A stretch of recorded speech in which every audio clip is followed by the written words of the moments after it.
আসসালামু আলাইকুম। সকল দর্শক শ্রোতাকে আমন্ত্রণ জানিয়ে শুরু করছি চ্যানেল আই সংবাদ স্টুডিওতে আপনাদের সাথে আছি মোহাম্মদ রাইহান। বিস্তারিত সংবাদের শুরুতেই জানিয়ে দিচ্ছি ফ্রেশ আটা ময়দা সুজি সংবাদ শিরোনামগুলো। সরকারে গেলে কোনো অঞ্চলের প্রতি বৈষম্য করা হবে না বলে তারেক রহমানের অঙ্গীকার। দেশকে সামনে এগিয়ে নিতে দুর্নীতি নিয়ন্ত্রণের ঘোষণা।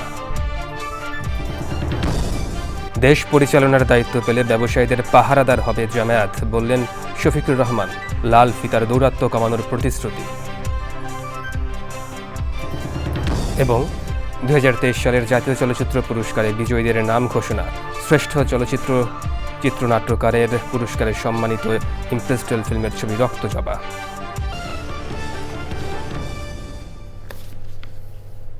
দর্শক, সংবাদ শিরোনামগুলো জানাচ্ছিলাম। এখনকার এই সংবাদ আয়োজন একই সঙ্গে চ্যানেল আই এর ইউটিউব চ্যানেল এবং চ্যানেল আই এর ওটিটি প্ল্যাটফর্ম আই স্ক্রিনে লাইভ স্ট্রিম হচ্ছে। এবার বিস্তারিত প্রসঙ্গ, আর শুরুতেই জাতীয় সংসদ নির্বাচন 2026 কাউন্টডাউন।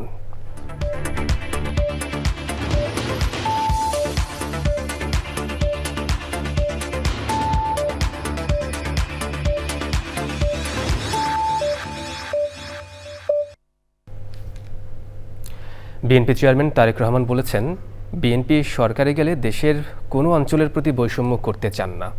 বগুড়ার ঐতিহাসিক আলতাফুন্নেসা খেলার মাঠে নির্বাচনী জনসভায় তিনি আরও বলেন, দেশকে সামনে এগিয়ে নিতে দুর্নীতি নিয়ন্ত্রণের কোনো বিকল্প নেই। বগুড়াকে নিজের ঘর অভিহিত করে পৈতৃক জেলার সন্তান হিসেবে 12 ফেব্রুয়ারির নির্বাচনে সবার ভোট চান তারেক রহমান। জয়দেবের ভিডিও চিত্রে বিস্তারিত জানাচ্ছেন মইনুল হাসান। বিএনপি চেয়ারম্যান তারেক রহমানের জনসভাকে ঘিরে কানায় কানায় পূর্ণ হয়ে ওঠে বগুড়ার আলফাতুন্নেসা খেলার মাঠ। দীর্ঘ 19 বছর পর পৈতৃক জেলা বগুড়ায় বিএনপি চেয়ারম্যান তারেক রহমান। তাকে এক নজর দেখতে, তার মুখের কথা শুনতে দীর্ঘ প্রতীক্ষায় অগণিত মানুষ। স্ত্রী ডাক্তার জুবাইদা রহমানকে সঙ্গে নিয়ে বৃহস্পতিবার রাত 11:15টায় মঞ্চে ওঠেন তারেক রহমান। সে সময় পুরো সমাবেশ স্থল তাকে স্বাগত জানাতে স্লোগানে সরব হয়ে ওঠে। দলের প্রতিষ্ঠাতা শহীদ রাষ্ট্রপতি জিয়াউর রহমান, 3 বারের সাবেক প্রধানমন্ত্রী প্রয়াত বেগম খালেদা জিয়া সহ পরিবারের প্রয়াত সদস্য ও গণতান্ত্রিক আন্দোলনে শহীদদের রুহের মাগফিরাত কামনায় দোয়া ও মোনাজাতে অংশ নেন বিএনপি চেয়ারম্যান তারেক রহমান। বলেন, দেশ পরিচালনার দায়িত্ব পেলে শুধু বগুড়া নয়, পুরো দেশকে এগিয়ে নিয়ে যেতে চান। আপনারা বগুড়ার মানুষ যদি আমার পাশে থাকেন, আমাকে যদি মানসিকভাবে শক্তি সমর্থন আপনারা দেন, তাহলে ইনশাআল্লাহ আমরা বাংলাদেশকে আগামী দিনে একটা সুন্দর, ভালো, শক্তিশালী অবস্থানে নিয়ে যেতে পারবো। আমি আপনাদের কাছে চাইতে এসেছি আপনাদের সমর্থন, আপনাদের সহযোগিতা, আপনাদের দোয়া আপনাদের কাছ থেকে আমি চাইতে এসেছি। এর আগে বৃহস্পতিবার সকালে রাজশাহীর শাহ মাকদুম রহমতুল্লাহ আলাইয়ের মাজার জিয়ারত করেন তারেক রহমান। রাজশাহীর ঐতিহাসিক মাদ্রাসা মাঠ ও নওগাঁয় এটিএম মাঠে জনসভায় অংশ নেন তারেক রহমান। এই নগরীতে বহু শিক্ষিত, উচ্চশিক্ষিত মানুষ আছেন, কিন্তু তাদের মধ্যে বহু মানুষ আজকে কর্মসংস্থানের অভাবে ঘরে বসে আছেন। ঠিক পদ্মা ব্যারেজ যদি ইনশাল্লাহ আমরা তৈরি করতে পারি, এলাকার মানুষের, পুরাই এলাকার মানুষের উপকার হবে। রাজশাহী শহর, নাটোর, চাঁপাইনবাবগঞ্জ সবাই ইনশাল্লাহ আমরা পদ্মা ব্যারাজের কাজে হাত দিব। বিএনপি চেয়ারম্যান তারেক রহমান বলেন, কৃষকদের 10,000 টাকা পর্যন্ত কৃষি ঋণ সুদসহ মওকুফ করবে বিএনপি। 10,000 টাকা পর্যন্ত যাদের কৃষি ঋণ এই মুহূর্ত পর্যন্ত আছে, ইনশাল্লাহ আগামী 12 তারিখে ধানের শীষ বিজয়ী সরকার গঠন করলে আমরা 10,000 টাকা পর্যন্ত কৃষি ঋণ সুদসহ মওকুফ করব ইনশাল্লাহ। 12 ফেব্রুয়ারির নির্বাচন কেউ যাতে বানচাল করতে না পারে, সেদিকে সবাইকে সজাগ থাকার আহ্বান জানান তারেক রহমান। ক্যামেরাম্যানদের পিছনে চলে যান। Mainul Hasan, channel I, Bogura. BNP chairman Tarique রহমানের রংপুর আগমনকে ঘিরে যাবতীয় প্রস্তুতি সম্পন্ন করেছে বিএনপি। রংপুর কালেক্টরেট ঈদগাহ মাঠে স্মরণকালের জনসভা করতে ব্যস্ত সময় পার করছেন নেতাকর্মীরা। এদিকে তারেক রহমানের জনসভাকে ঘিরে পর্যাপ্ত নিরাপত্তা ব্যবস্থা নিয়েছে প্রশাসন। এহসানুল হক সুমনের ভিডিও চিত্রে মেরিনা লাভলির রিপোর্ট। 22 বছর পর রংপুরে আসছেন বিএনপি চেয়ারম্যান তারেক রহমান। শুক্রবার বিকেল 4:30টায় পীরগঞ্জে জুলাই গণঅভ্যুত্থানে শহীদ আবু সাইদের কবর জিয়ারতের মধ্য দিয়ে রংপুর সফর শুরু করবেন তিনি। বিকেল 4:30টায় রংপুর কালেক্টরেট ঈদগাহ মাঠে নির্বাচনী জনসভায় বক্তৃতা করবেন বিএনপি চেয়ারম্যান। তারেক রহমানের আগমনকে ঘিরে মঞ্চ প্রস্তুত সহ যাবতীয় প্রস্তুতি সম্পন্ন করছে বিএনপি। বর্তমানে যে মানুষ, রংপুরের সাধারণ মানুষ যেভাবে এগিয়ে আসছে ধানের শীষের পক্ষে, তারেক রহমানের পক্ষে, বিএনপির পক্ষে, আমাদের এই জনসভা অত্যন্ত সফল হবে বলে আমি মনে করি। বিএনপির চেয়ারম্যান তিনি রংপুরে আসছেন এবং আমরা যথেষ্ট আনন্দিত। এখানকার জনগণ বিএনপির প্রতি ব্যাপকভাবে একটু আকৃষ্ট হয়েছে। এইটার প্রতিফলন আমরা আগামী 12 তারিখের নির্বাচনে দেখতে পারবো বলে আমরা আশা করতেছি। যেখানে ভ্যানু আছে সেখানে এবং যে রাস্তায় মুভমেন্ট হবে সে রাস্তাগুলো যাতে নিরাপদ থাকে, আমরা সেই জন্য গোয়েন্দা নজরদারি রাখছি। আমরা ইউনিফর্মে ফোর্স মোতায়েন রেখেছি, রুফটপগুলোতে ফোর্স ডিপ্লয়মেন্ট রেখেছি। সবকিছু মিলে আমাদের পরিবেশ ভালো আছে। তারেক রহমানের জনসভাকে সফল করতে জেলা, মহানগর বিএনপি সহ অঙ্গ সংগঠনের নেতাকর্মীরা মাঠে কাজ করছেন। দীর্ঘ 22 বছর পর রংপুরের মাটিতে বিএনপি চেয়ারম্যান তারেক রহমান আসার খবরে উচ্ছ্বসিত দলের নেতাকর্মীরা। তার আগমনের মধ্য দিয়ে পাল্টে যাবে এই অঞ্চলের ভোটের সমীকরণ, এমনই মনে করছেন দলের নেতাকর্মী সহ রাজনৈতিক বিশ্লেষকরা। রংপুরের কালেক্টরেট ঈদগাহ মাঠ থেকে মেরিনা লাভলি, চ্যানেল আই। দেশ পরিচালনার দায়িত্ব পেলে ব্যবসায়ীদের জন্য পাহারাদার হবে বাংলাদেশ জামায়াতে ইসলামী। লাল ফিতার দৌরাত্ম্য কেটে টুকরো এবং চাঁদাবাজি দমন করে সবাইকে হালাল রুজিতে ফিরিয়ে আনারও প্রতিশ্রুতি দেন জামায়াতে আমির ডক্টর শফিকুর রহমান। ত্রয়োদশ জাতীয় সংসদ নির্বাচন নিয়ে ব্যবসায়ীদের সাথে এক আলোচনায় তিনি এসব কথা বলেন। মাসরুর শাকিলের রিপোর্ট। ত্রয়োদশ জাতীয় সংসদ নির্বাচনকে সামনে রেখে ব্যবসায়ীদের সাথে কুশল বিনিময় এবং আলোচনায় জামায়াতের আমির। বাংলাদেশ গড়তে তিনি ব্যবসায়ীদের অভয় দিয়ে বলেন, আগামীর বাংলাদেশ হবে লাল ফিতার দৌরাত্ম্য এবং চাঁদাবাজ মুক্ত। আমরা কমিটেড, আল্লাহ তাআলা সুযোগ দিলে আপনাদের এই সেবা আমরা করব ইনশাআল্লাহ। লাল ফিতাকে টুকরা টুকরা করে কেচি দিয়ে কেটে দেব, লাল ফিতা কারো হাতে থাকতে দেব না। এ সময় প্রতিষ্ঠানের কর্মীদের সাথে সৌহার্দ্যপূর্ণ আচরণ করতে ব্যবসায়ীদের প্রতি আহ্বানও জানান তিনি। বলেন, 18 কোটি মানুষের মাঝে জামায়াত ইসলামী কোনো বিভেদ সৃষ্টি করবে না। আমরা হালাল রুজির জগতে সবাইকে ফিরিয়ে আনতে চাই। ব্যবসায়ী বন্ধুরা, আমরা ইনশাআল্লাহ আপনাদের জন্য পাহারাদারের ভূমিকা পালন করব। কারণ আপনারা কি করেন? আপনারা লক্ষ লক্ষ মানুষকে সার্ভিস প্রোভাইড করেন। একটা মানুষকে সার্ভিস প্রোভাইড করা মানে একটা ফ্যামিলিকে লুক আফটার করা। এই যারা লক্ষ লক্ষ ফ্যামিলিকে লুক আফটার করছেন তাদের প্রতি আমাদের দায় আছে। ব্যবসায়ীরা বলেন, দেশের আমলাতন্ত্র নিজেদের রাজা মনে করে, এর দৌরাত্ম্য কমাতেই হবে। বাংলাদেশে এখন সবচেয়ে বড় সমস্যা হলো ব্যুরোক্রেসি। এই ব্যুরোক্রেসি একদম পচে গেছে। এটাকে ঠিক করার জন্য আপনারা যারাই ক্ষমতায় আসেন, এই ব্যুরোক্রেসিকে ঠিক না করা পর্যন্ত এখন তারা হয়ে গেছে রাজা, আমরা প্রজা। গভর্নমেন্ট যদি চায়, লাল ফিতা কোথায় তো ওরা পায়ের নিচে থাকে। লাল ফিতা যারা অর্থ পাচার করেছে তাদেরকে চিহ্নিত করেছে, যাদের ফ্যামিলি বাইরে আছে তারা সরকারি চাকরি করছে, তারা ব্যবসা করছে, তারা এমপি, তারা আর্মি জেনারেল কিংবা তারা আইনজ্ঞ, তাদেরকে চিহ্নিত করেছে একটা কান্ট্রি করে, বলেছে দে আর নেকেড। এবং আমরা আশা করি বাংলাদেশে এই যে তরুণরা রক্ত দিয়ে আপনাদের যে পরিবর্তন এনে দিল, আপনারাও নেকেডদেরকে চিহ্নিত করবেন। আজকে এখানে আসতে আমাদের সংকোচ করছিল। কেন আমার মধ্যে এই সংকোচটা বোধ কাজটা করবে? এটা তো কোনো কারণ ছিল না। বাংলাদেশ তো আমাদের। শিল্প সুরক্ষা এবং নীতি সহায়তায় আগামীতে যে সরকারি ক্ষমতা আসুক তাদের কাছে ব্যবসা বান্ধব নীতি প্রণয়নের এবং তা বাস্তবায়নের আহ্বান জানান ব্যবসায়ীরা। Masrur Shakil, channel I, Dhaka. আসন্ন ত্রয়োদশ জাতীয় সংসদ নির্বাচনে দলীয় প্রচারের অংশ হিসেবে আজ ফেনী, নোয়াখালী ও লক্ষ্মীপুরে নির্বাচনী জনসভায় অংশ নেবেন জামায়াতে ইসলামীর আমির ডাক্তার শফিকুর রহমান। সকাল 10টায় ফেনীতে জনসভা করবেন তিনি। এরপর নোয়াখালী জেলা স্কুল মাঠের জনসভায় সকাল 11:30 নাগাদ জামায়াত আমিরের মঞ্চে উপস্থিত থাকার কথা রয়েছে। পরে বিকেল 3টার দিকে লক্ষ্মীপুরে জনসভায় প্রধান অতিথির বক্তৃতা করবেন তিনি।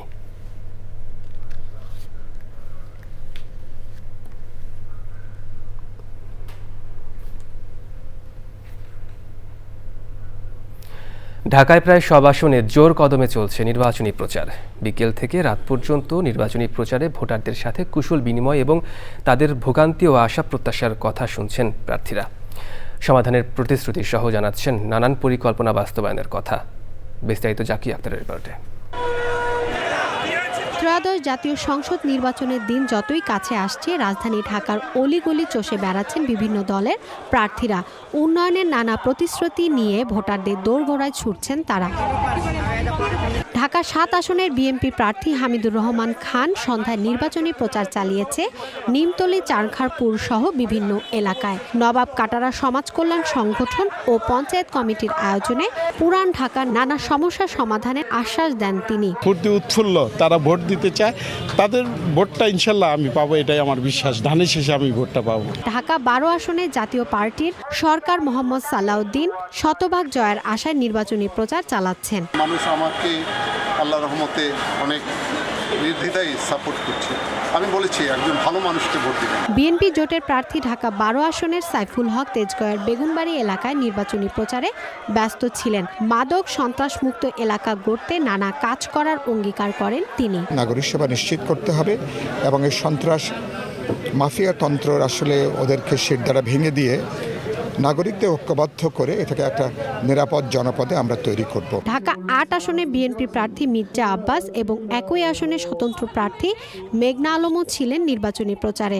দয়া করে আমি বলবো, মিথ্যাচার বন্ধ করেন। কতগুলো কথা বলেছেন আমার সম্পর্কে, আল্লাহর কাছে জবাব দিতে হবে না আমাদের আপনাদের।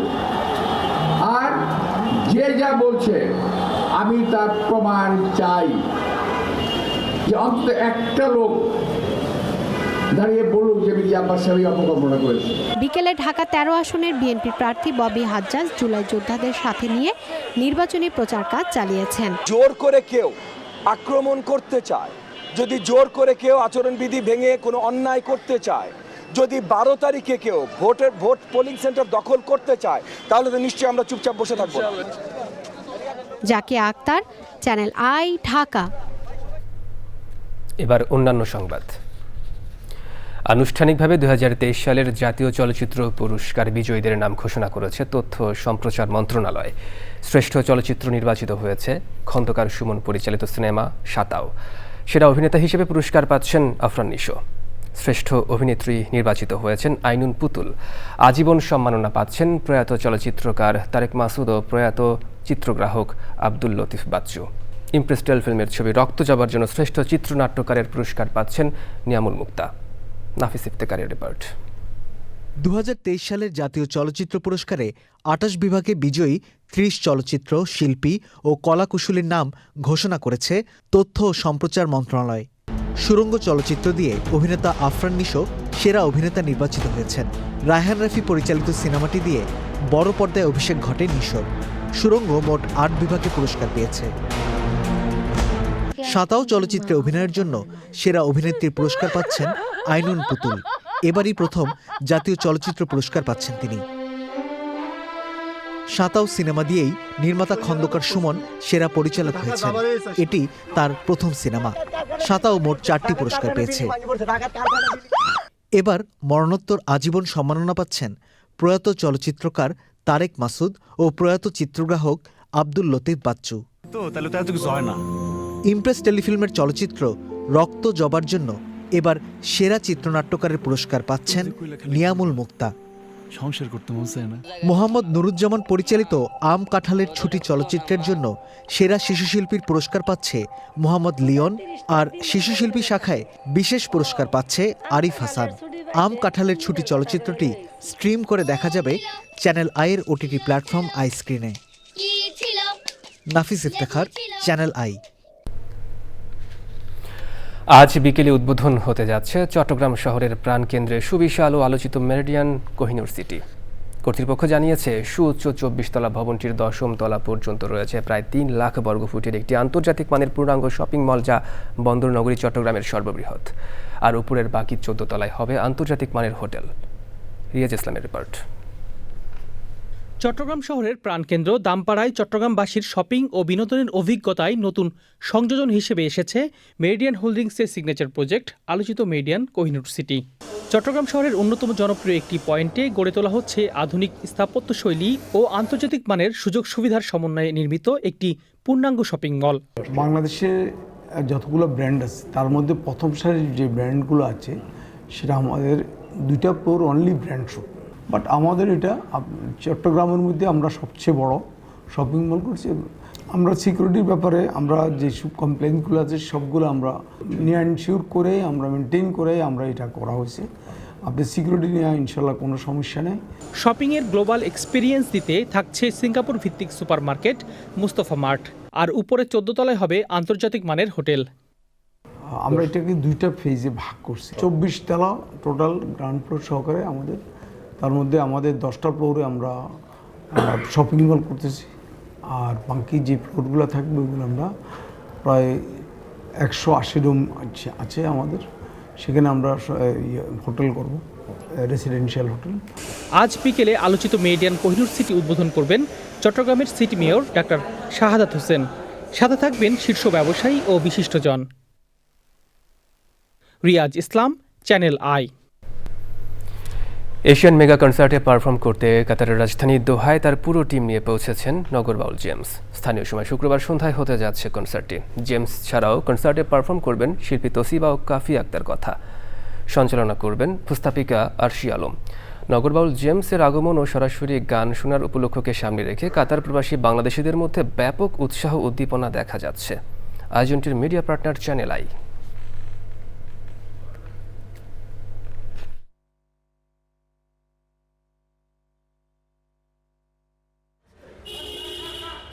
আজকে গান শোনাবো আপনাদেরকে এশিয়ান টাউন এমফি থিয়েটারে। আমি আছি আপনাদেরকে গান শোনাতে, এবং আছেন আমাদের সবার প্রিয় গুরু জেমস স্যার এবং তোশিবার সঙ্গে আমিও পাশাপাশি আপনাদের সবাইকে এন্টারটেনমেন্ট করব। সবাইকে আসার জন্য অনুরোধ রইল। এখানে অনেক প্রবাসী বাংলাদেশিরা অতি আগ্রহের সাথে বসে আছে। রাজধানীতে স্থাপত্য কর্ম নিয়ে 6 দিনের বিশেষ প্রদর্শনী প্যারালালসের আয়োজন শেষ হয়েছে বৃহস্পতিবার। এই প্রদর্শনীতে অংশ নেয় দেশের 8টি স্থাপত্য প্রতিষ্ঠান। সুলতানা হিমুর রিপোর্ট। শৈল্পিক ও নান্দনিকতার মিশেলে স্থাপত্য শিল্প হয়ে উঠতে পারে একটি গল্প। সেই বিষয়টিকে ভিন্নভাবে প্রদর্শনীতে তুলে ধরলেন দেশের 8টি স্থাপত্য প্রতিষ্ঠান। প্যারালালস শিরোনামে 6 দিনব্যাপী বিশেষ প্রদর্শনীতে উঠে আসে স্থাপত্য শিল্পের নানা দিক। আয়োজনের সমাপনী দিনে স্থাপত্য শিল্পের বিশিষ্টজন ও শিক্ষার্থীরা বলেন, স্থাপত্য শিল্পের প্রতি তরুণ প্রজন্মের আগ্রহ বাড়াতে এই উদ্যোগ প্রশংসনীয়। এখানে প্রপার আর্কিটেকচারাল ইনস্টলেশনস করা, পুরোটা একটা স্টোরির মধ্যে দিয়ে যাওয়া, and I am very happy যে এটা অ্যাকচুয়ালি ইজ ক্রিয়েটিং আ বাজ ওভার সোশ্যাল মিডিয়া। যে অনেক ধরনের আর্ট ইনস্টলেশন আছে, স্থপতিরাই তাদের স্থাপত্য শিল্পকে শিল্পের মাধ্যমে প্রকাশ করছেন। আমাদের নলেজ অনেক কম, বাট এখন আমাদের শেখার সময়, সো এখানে আসলে অনেক কিছু শিখতে আসছে। প্রদর্শনীতে অংশ নেয় Zubair Hasan architects, Kazi Fida architects, from .3 architects, group of architects and thinkers, Saika Iqbal মেঘনা ও শুভ্র শোভন চৌধুরী, কিউবনা সাইট, দেহসার ওয়ার্কস এবং Roofliner studio of architecture. Sultana Himu, channel I, Dhaka. কক্সবাজারের মহেশখালীতে আনসার ভিটিপির উদ্যোগে 3 দিনব্যাপী ফ্রি মেডিকেল ক্যাম্প ও বিনামূল্যে ওষুধ বিতরণ হচ্ছে। এই কার্যক্রমের আওতায় চোখের ছানি অপারেশন, দাঁতের চিকিৎসা এবং স্বাস্থ্য বিষয়ক পরামর্শের জন্য 12টি বুথে 35 জন বিশেষজ্ঞ ডাক্তার চিকিৎসা সেবা দিচ্ছেন। সামাজিক দায়বদ্ধতা ও মানবিক কর্মকাণ্ডের অংশ হিসেবে মেডিকেল ক্যাম্প 30শে জানুয়ারি পর্যন্ত চলবে।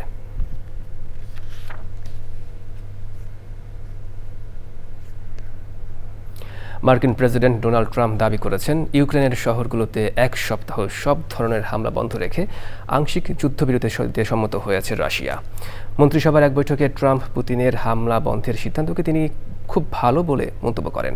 ইউক্রেনীয় সামরিক বাহিনীর সঙ্গে সংশ্লিষ্ট সামাজিক যোগাযোগ মাধ্যম অ্যাকাউন্টগুলো জানিয়েছে, ইউক্রেন থেকেও রাশিয়ার জ্বালানি অবকাঠামোতে কোনো হামলা না চালানোর নির্দেশ দেওয়া হয়েছে। তবে যুক্তরাষ্ট্র ও ইউক্রেনের মধ্যে নিরাপত্তা নিশ্চয়তা নিয়ে আলোচনার কথা রাশিয়া কিছুই জানে না বলে দাবি করেছেন রুশ পররাষ্ট্রমন্ত্রী সের্গেই লাভরভ।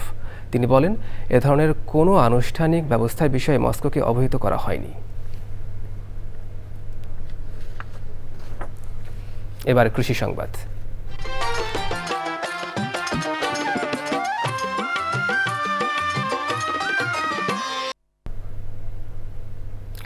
টাঙ্গাইলের বাসাইলে জলাবদ্ধতার কারণে সরিষার আবাদ মারাত্মক ব্যাহত হচ্ছে। অপরিকল্পিতভাবে রাস্তাঘাট, ব্রিজ, কালভার্ট ও বাড়িঘর নির্মাণ করার কারণে বিস্তীর্ণ ফসলি জমি থেকে পানি বের হতে পারছে না। এতে করে শুধু সরিষাই নয়, বড় আবাদেও বিপর্যয় দেখা দিয়েছে। টাঙ্গাইল থেকে বিস্তারিত জানাচ্ছেন মুসলিম উদ্দিন আহমেদ। টাঙ্গাইলের বাসাইলে মোট আবাদি জমির পরিমাণ 26,381 হেক্টর। তার মধ্যে বোরোর আবাদ হয় 11,430 হেক্টর জমিতে এবং সরিষার আবাদ হয় 9,400 হেক্টর জমিতে। অনুকূল পরিবেশ পেলে উপজেলার মোট জমির অর্ধেক অংশে সরিষার আবাদ হওয়ার কথা, কিন্তু অপরিকল্পিতভাবে রাস্তাঘাট, ব্রিজ ও বাড়িঘর নির্মাণ করার কারণে বিস্তীর্ণ ফসলি মাঠগুলো দিনের পর দিন পানিতে ডুবে থাকে। এক বছর করতে পারি, আরেক বছর করতে পারি না।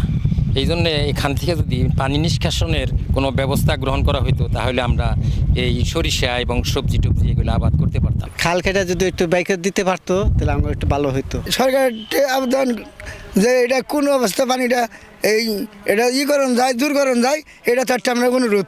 প্রতি বছর বিদেশ থেকে প্রচুর পরিমাণ ভোজ্য তেল আমদানি করতে হয়। পানি নিষ্কাশনের ব্যবস্থা করা হলে আমদানি নির্ভরতাও কমে আসবে, সেই সাথে বাড়বে বোরোর আবাদ। পরিকল্পিতভাবে যদি কালভার্টগুলো স্থাপন করা হয় তাহলে কিন্তু এই বিস্তীর্ণ অনাবাদী এলাকাগুলা চাষের আওতায় আসবে এবং বাসাইলে সরিষার যে লক্ষ্যমাত্রা এবং বোরো আবাদের লক্ষ্যমাত্রা নির্ধারণ করা হয়েছে তাহলে একই সাথে সরিষা এবং বোরোর উৎপাদন বৃদ্ধি করা সম্ভব। বাসাইলে প্রতি বছর 1,350 মেট্রিক টন সরিষার আবাদ বেশি হবে। টাঙ্গাইলের বাসাইল থেকে মুসলিম উদ্দিন আহমেদ, চ্যানেল আই। এবার প্রকৃতি সংবাদ।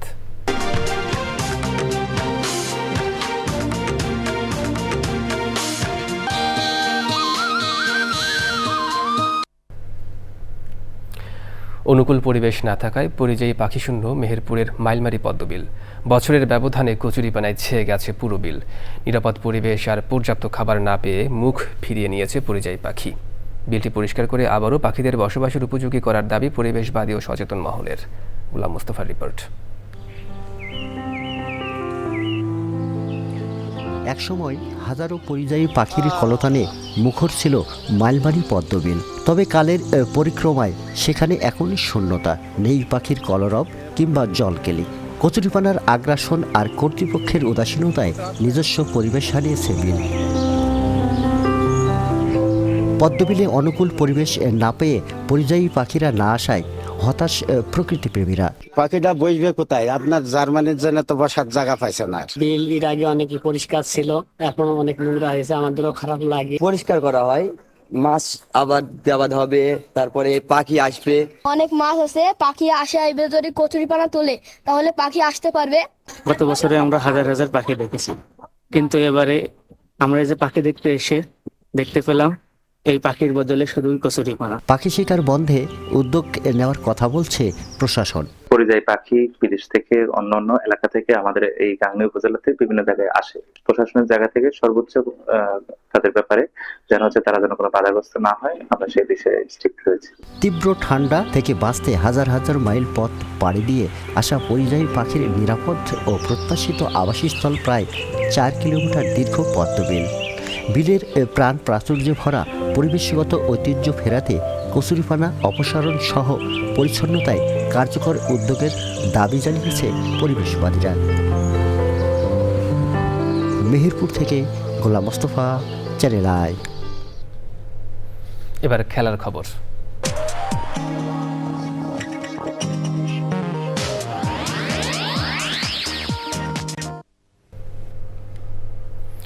প্রথম সাফ নারী ফুটসালের শিরোপা জয়ী দল দেশে ফিরেছে।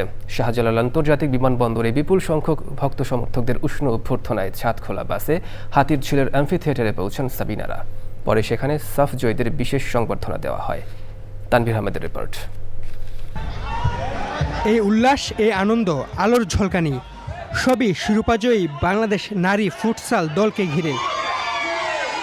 এর আগে থাইল্যান্ডের রাজধানী ব্যাংকক থেকে ঢাকার উদ্দেশ্যে রওনা হয় সাবিনা খাতুনের নেতৃত্বে সাফ ফুটসাল ট্রফি জেতা বাংলাদেশ নারী ফুটবল দল।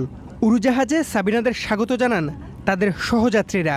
ঢাকার শাহজালাল আন্তর্জাতিক বিমানবন্দরে ভালোবাসায় সিক্ত ও আবেগ আপ্লুত ফুটসাল জয়ী নারী দল সবার কাছে আগামীর জন্য দোয়া চেয়েছেন, কৃতজ্ঞতা জানিয়েছেন। আরও একবার দেশের ক্রীড়াঙ্গনে সাফল্য এনে দেওয়া সাবিনাদের ছাদখোলা বাসে বিমানবন্দর থেকে হাতিরঝিলের এমফি থিয়েটারে এনে সংবর্ধনা দেওয়া হয়।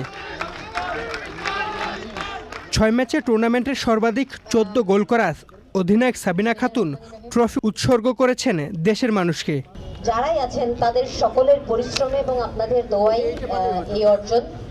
এবং প্রত্যেকটা ম্যাচেই যখন আমরা সোশ্যাল মিডিয়াতে যাই, প্রত্যেকটা উইনিংয়ের পরেই দেখা যায় যে দেশের মানুষের ফুটবলের প্রতি, ফুটসালের প্রতি, খেলাধুলার প্রতি কতটা তাদের ভালো লাগা, ভালোবাসা আছে যখন কোনো জয় হয়। কম সময়ের প্রস্তুতিতে অপরাজিত চ্যাম্পিয়ন হওয়ায় পুরো কৃতিত্ব দলকে দিলেন পাফুফে সভাপতি। আবারও একটা ট্রফি আমাদের কিনে দেওয়ার জন্য আমি কংগ্রেট করতে চাই আমাদের ক্যাপ্টেন সাবিনাকে, যেটা আমি আগেও বলেছিলাম যে সাবিনা হবে এখন আমাদের প্রথম অ্যাথলিট, পুরুষ হোক বা নারী হোক, যে 2টা ফরম্যাটে চ্যাম্পিয়নশিপ প্রাইজ নিয়ে এসেছে। এন্ড এই রেকর্ড আমি জানি না কে ভঙ্গ করবে, বা যুগ যুগ ধরে আমরা সাবিনার নাম নিতে হবে। So thank you. ভবিষ্যতে সাফল্যের কথা আরও বড় করতে চান সাবিনারা।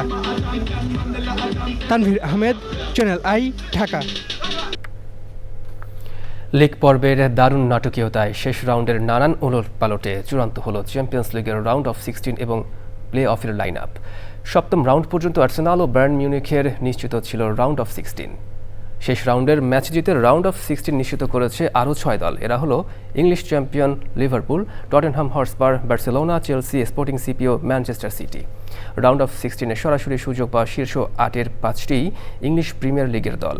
টেবিলের 3 নম্বরে থাকা রিয়াল মাদ্রিদ শেষ রাউন্ডে বেনফিকার কাছে হেরে নেমেছে 9 নম্বরে। টানা দ্বিতীয়বার তারা খেলছে প্লে অফে। রিয়ালের মতো কঠিন পরিস্থিতিতে পড়েছে ডিফেন্ডিং চ্যাম্পিয়ন পিএসজি। নিউক্যাসলের সাথে ড্র করে টেবিলের 11 নম্বরে থাকা প্যারিসিয়ানরাও খেলবে প্লে অফ রাউন্ডে। 36 দলের চ্যাম্পিয়ন্স লিগে টেবিলের 9ম থেকে 24তম স্থানে থাকা দলগুলো 2 লেগের প্লে অফ খেলবে। বিজয়ী 8টি দল রাউন্ড অফ 16-এ সরাসরি সুযোগ পাওয়া বাকি 8 দলের সাথে লড়বে নক আউট রাউন্ডে।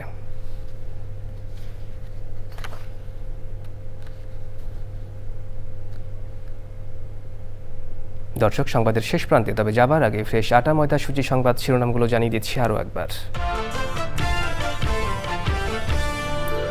সরকারে গেলে কোনো অঞ্চলের প্রতি বৈষম্য করা হবে না বলে তারেক রহমানের অঙ্গীকার। দেশকে সামনে এগিয়ে নিতে দুর্নীতি নিয়ন্ত্রণের ঘোষণা। দেশ পরিচালনার দায়িত্ব পেলে ব্যবসায়ীদের পাহারাদার হবে জামায়াত, বললেন শফিকুর রহমান। লাল ফিতার দূরত্ব কমানোর প্রতিশ্রুতি। এবং 2023 সালের জাতীয় চলচ্চিত্র পুরস্কারে বিজয়ীদের নাম ঘোষণা। শ্রেষ্ঠ চিত্রনাট্যকারের পুরস্কারে সম্মানিত ইমপ্রেস 12 ফিল্মের ছবি রক্তজবা।